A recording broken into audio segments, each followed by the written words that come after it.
It's a real gross situation we find ourselves in America right now. Last week when I heard that Alligator Alcatraz was going to be a thing, I knew that it was going to blow up in the media because it is so wrong. It's not something of a true first world civilization.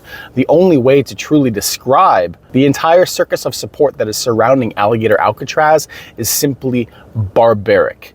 It's not something that should be part of this country. And rolling this out, and as of right now, the first detainees are now in Alligator Alcatraz, Alligator Auschwitz, whatever you want to call it. Both names are fitting, but the latter most of all. This is a concentration camp. This is something from a bygone era, an era that America itself worked to destroy. But we've brought it back, and we support it. We've become the Romans who were throwing Christians to lions and laughing gleefully in the stands. I always wondered how people could sit and watch gladiatorial games and actually see it as entertainment.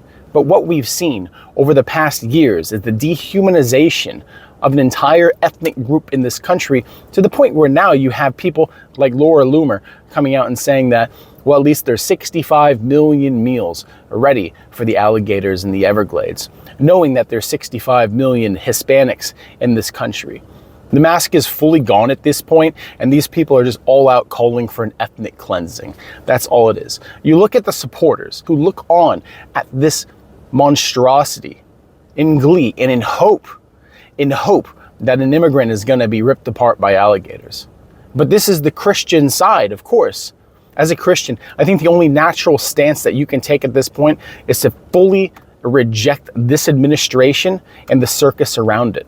There is nothing more anti-Christian than what we've seen from the Big Beautiful Bill, from what we've seen on how immigrants are being treated, detained, and thrown out of the country, with the talks of stripping American citizens of their citizenship and just throwing out of the country as well, removing our own people because they don't agree with you. How is this American? How is this Christian? If that's what you claim to be, then I reject you as a Christian. And I think that all true Christians out there should reject them as well, because you are just not that. You're not living by that word, you're living by something else. You are not a person of the book.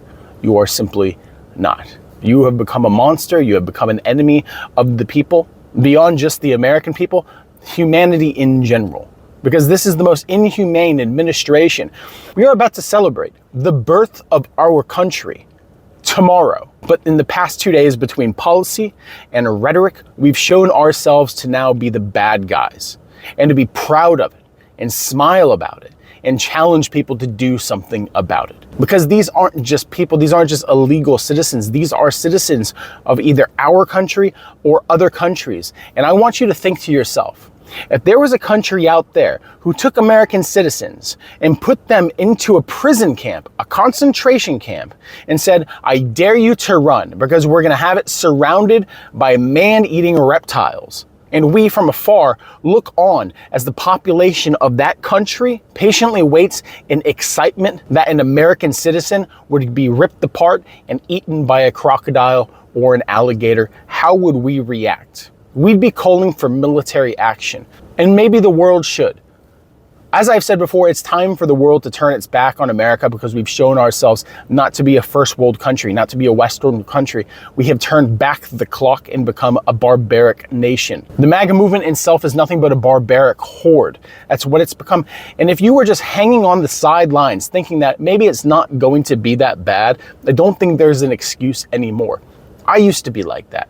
Any president who comes in, I want them to do well, but you just can't support this anymore. Day by day, something happens that makes it just a little more difficult, because if you quietly support this while at the same time excusing the behaviors and the actions of this administration's, ignoring the political assassinations that have been happening, ignoring the destruction of our constitutional rights and the rights of due process that belong to every person under the jurisdiction of the United States of America, if you've been quiet, but at the same time supporting this administration in hope that it's going to get better, then you support every one of those decisions.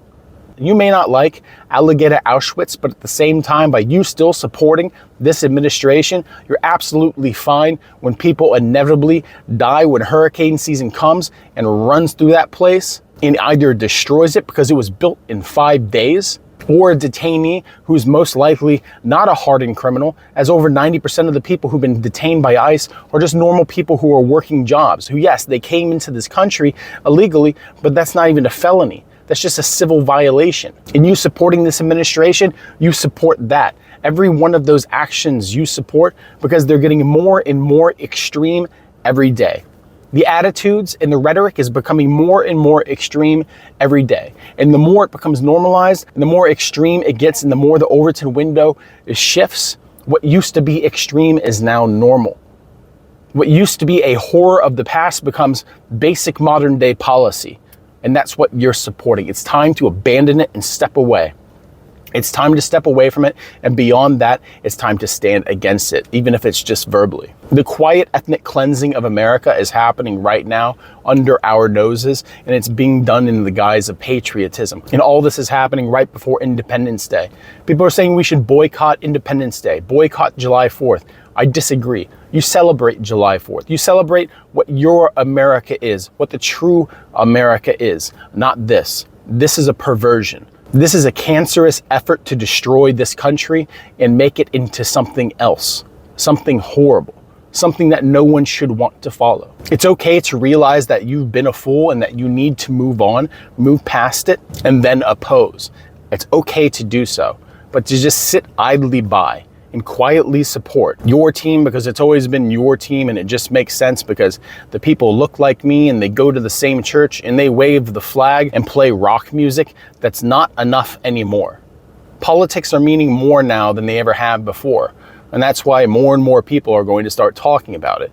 I would be an absolute hypocrite if I just talked about fast food and movies on my channel. This channel has clearly gone beyond that. The MAGA movement and Donald Trump are horrible for this country.